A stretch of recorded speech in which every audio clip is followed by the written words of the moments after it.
It was a beautiful summer evening. Paul was happy.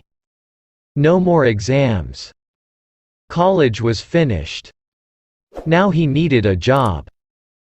He wanted to be a writer and work for a newspaper. But first he needed a rest. It was hot in the house. There was no wind. "I'll go for a walk," said Paul to himself. "I'll go down to the river." Paul lived in a small town and he was soon outside in the country. He walked near the river and watched the water birds. Suddenly he saw the girl. She was standing alone, looking into the water. She was young and very beautiful. She had long dark hair, and she was wearing a pretty white dress. Paul went up to her. "Hello," he said. "What's your name?" "I'm Maria," she said, and she smiled at him. Paul and Maria talked for a long time. The sun went down. It was nearly dark. "I must go home," said Maria. "Where do you live?" asked Paul. "In the big white house on the hill," said Maria. "Where do you live?" "In the little brown house near the market," said Paul. They laughed. But Paul was sad. The house on the hill was big and important. Maria was rich and he was poor. And Paul was in love. After that, Paul and Maria often met near the river. Maria always wore beautiful clothes. She always looked lovely. Paul thought about Maria all day and every day.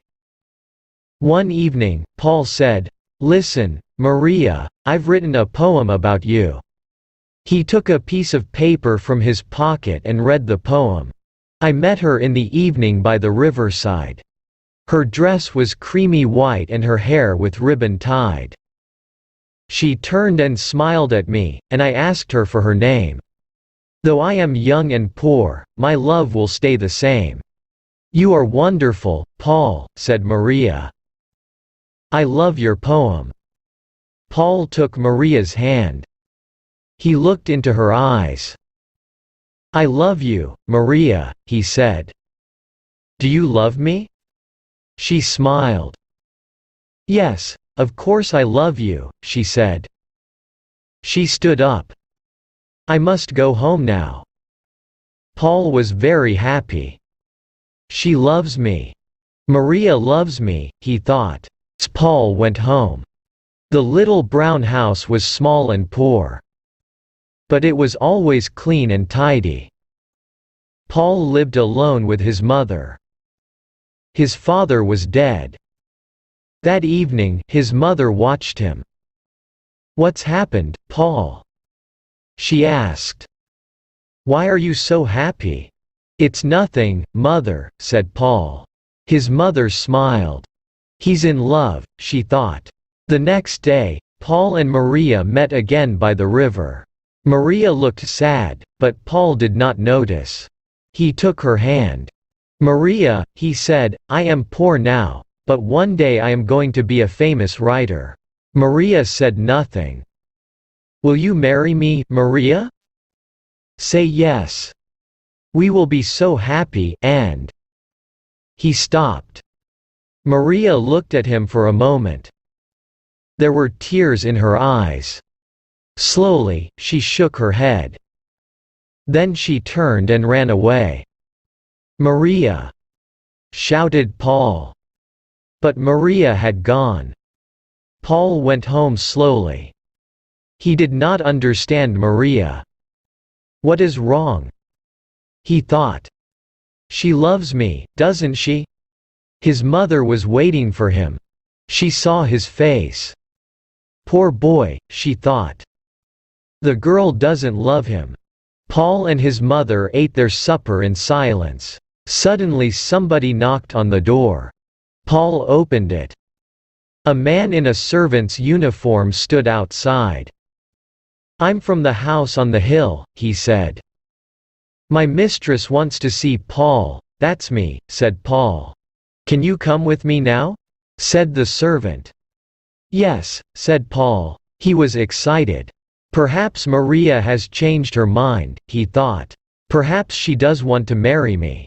Paul's mother stood at the door of the house. She watched Paul and the servant. The house on the hill, she said to herself. I know those people. A rich old woman, and her beautiful daughter. My poor son. It was not far to the house on the hill. The servant took Paul up the wide steps and into the house. Paul was excited and his heart was beating fast. Everything was rich and grand. There were beautiful carpets, pictures and mirrors. Paul saw himself in a mirror. He looked terrible. This place was so rich, and he looked so poor. The servant opened a door. Paul went inside. An old lady was sitting in a big chair. Maria stood behind her. The old woman was ugly. Her eyes were small and cold, and her mouth was thin and hard. Her old hands were covered with big rings. She looked proud and angry. Paul looked at the old woman, then at Maria. What an ugly old woman, he thought. Is she Maria's mother? So you want to marry my daughter? The old woman said. Her voice was hard. Paul looked at her bravely. Yes, he said. I love Maria and I want to marry her. The old woman laughed. You. A poor student. No money, no father, nothing. My daughter will never marry you. Paul said nothing. He looked at Maria. She did not look at him. I am poor now, he said. But one day I'll be a famous writer. The old woman laughed again. No, she said. My daughter is not for you. She is going to be married soon. You will never see her again. The old woman got up and left the room. Maria and Paul were alone. Paul looked at Maria, but she did not look at him. She stood still and did not say anything. Paul went up to her and put his arm round her. Maria moved away from him. I'm sorry, Paul, said Maria. My mother is right. I can't marry you. I don't want to be poor. I want money and clothes and a big car.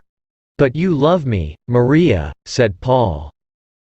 And I love you. He did not understand her. He was angry. Yes, I love you, Paul, said Maria. But love isn't enough. She looked at him. Her face was sad. I'm getting married in 2 weeks, she said. Goodbye, Paul, I'm sorry. Paul left the big house, and ran down the hill to the river. He sat there for a long time. Maria loves me.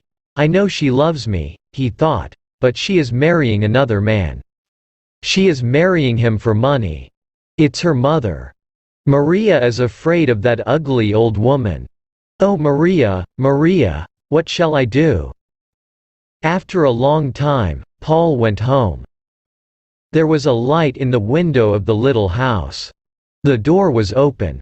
His mother was waiting for him. She looked at his face, then she put her arms round him. They are bad people, my son, she said. You must forget her. For many days, Paul did not see any of his friends. His mother was worried about him. He did not talk to her. He did not eat or sleep. He often went to the river and sat there alone. All the time he thought about Maria. One day he saw a headline in the newspaper, "Rich Man's Beautiful Bride." There was a picture of Maria and her husband. She was wearing a long white dress and a diamond necklace. Her husband was old and fat. Paul turned the newspaper over angrily. There was a large notice on the back page of the newspaper. It was an advertisement. Paul sat down and read the advertisement carefully. This is my chance. He said to himself, I'll write the story of Paul and Maria, and I'll win the competition. She'll read our story, and she'll be sorry. Paul was very busy now. Every day he got up early and worked at his story. His mother watched him. She was pleased. He was eating his food again. He was talking and smiling. Sometimes Paul felt pleased with his story. It was a good story. But sometimes it was difficult to write. He was unhappy and he wanted to stop writing, but he did not stop. At last, the story was finished. Paul read it to his mother. She was very pleased. "It's a good story, Paul," she said. "It's very good." Paul wrote the story out again carefully, and sent it to the newspaper. 2 weeks later, a letter came from the newspaper. Paul did not open it. He was too excited. He gave it to his mother. "You read it for me, Mother," he said. His mother opened the letter and read it. "Read it yourself," she said, and gave it to him. She was laughing and crying too. Paul read the letter. Paul jumped up. He danced round the kitchen and waved the letter from the newspaper. "I've won!" he shouted. "Mother, I've got the prize. I'll be a writer. We'll have some money at last. I'll buy you a new dress and some furniture for the house." He stopped. "Will Maria see my story in the paper?" he asked. His mother looked at him. She was not smiling now. "Do you still love that girl, Paul?" she asked. "Yes, Mother," said Paul, "I'll always love her." On Thursday, Paul went to the newspaper office. The manager was very friendly. "Your story is good," he said. "Very good indeed. Here is the prize money." He gave Paul an envelope. £500. Paul did not believe it. He thanked the manager and started to go. "Don't go," said the manager. "I want to talk to you. What's your job?" "I haven't got a job, sir," said Paul. "I want to be a writer." "Good," said the manager. "We need young men like you. Come and work on our newspaper." Paul was very surprised. "You want me? On your newspaper?" "Yes. Yes, of course I'll come," he said. Paul loved his work on the newspaper. He worked hard, but he did not forget Maria. One day, a reporter came into the office. "Listen everybody," he said, "here's a story for the paper. Do you remember that beautiful girl, Maria, and her rich husband? There was a photograph of the wedding in our paper. She ran away from her husband last week." Everybody in the office stopped talking. This was news. Paul sat still. He felt cold. Maria left her husband. He thought, why? They were married only a few months ago. The reporter was still talking. "The girl's mother died last week," he said. "She heard the news and the shock killed her. That ugly old woman," thought Paul. "The mother was rich, wasn't she?" Somebody asked. "Oh yes, she was very rich," said the reporter. "Maria will have all her money, of course. And her husband gave her a lot of money, clothes, jewels, and a car. Maria is a very, very rich woman." "I don't like rich women," said another reporter. "Maria is rich," said Paul, "but she is also gentle and kind and—" He stopped. "Do you know Maria?" the reporter asked. "Yes," said Paul quietly, "I know Maria." "Well," said the reporter, "somebody must go to her mother's funeral. We need a report about it for the paper. Why don't you go, Paul?" Paul went to the funeral the next day. It was a long way to the church, but he walked. He wanted to think, "Maria loved me," he thought. "But she married another man. Why? Because she was afraid of her mother, but now, her mother is dead." Paul was happy and he was sad. He was at the church now. Crowds of people were there. It was a big funeral. There were many big, black cars outside the church. In the first one was the coffin. There were a lot of flowers on the coffin and on the roof of the car. Paul stood at the back of the crowd. He took out his pencil and paper. He wrote about the cars and the people. Then he saw Maria. She was wearing a black dress. She looked sad, but very beautiful.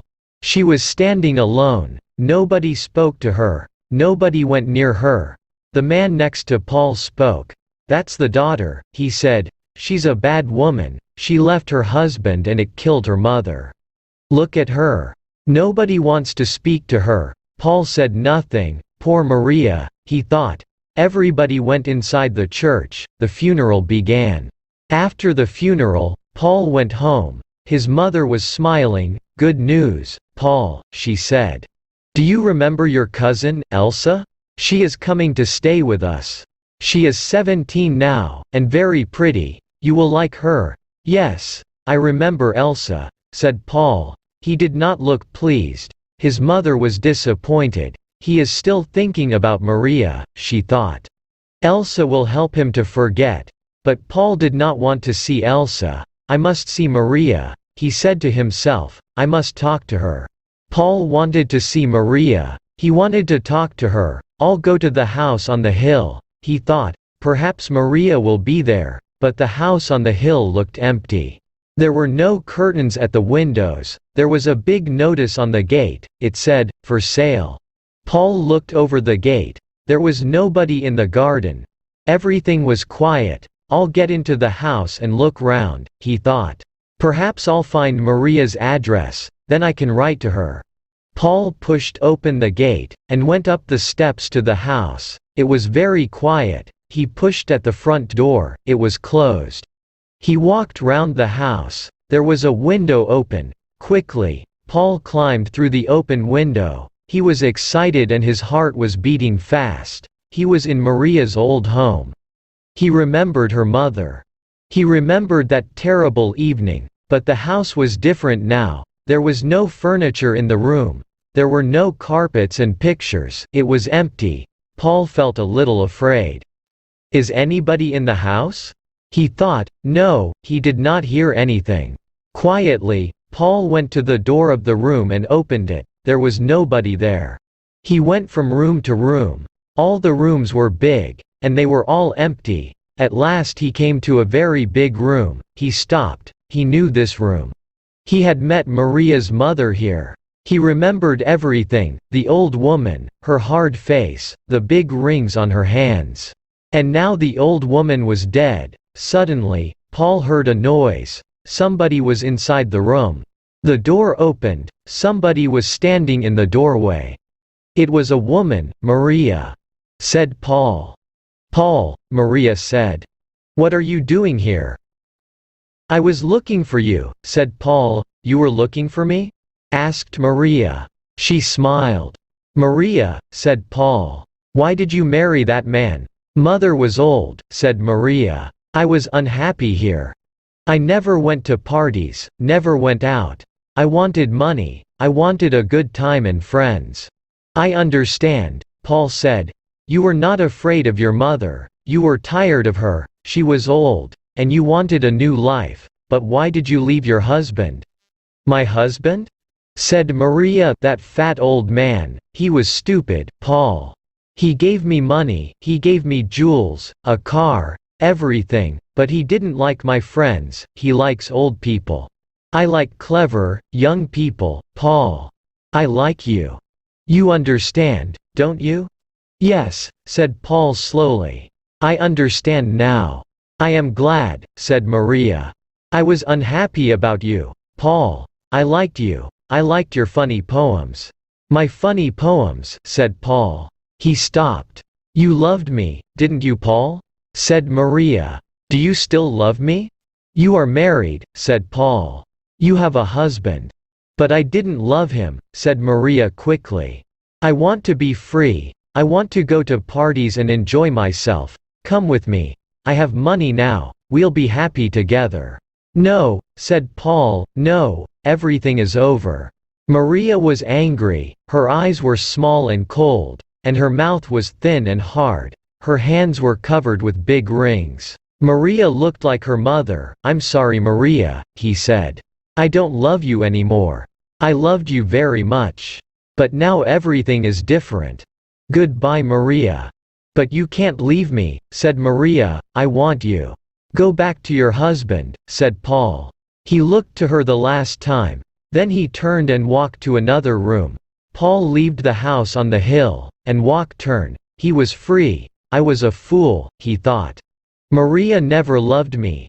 How stupid I was. Maria is beautiful, but she is hard and cold. She is like her mother. I loved Maria's beauty, but I never loved Maria." It was the lovely evening. Paul felt very happy. The door of Brown House was open. His mother was at home. She was talking to a pretty girl. "Paul," she said. "This is your cousin Elsa." "Hello Elsa," said Paul.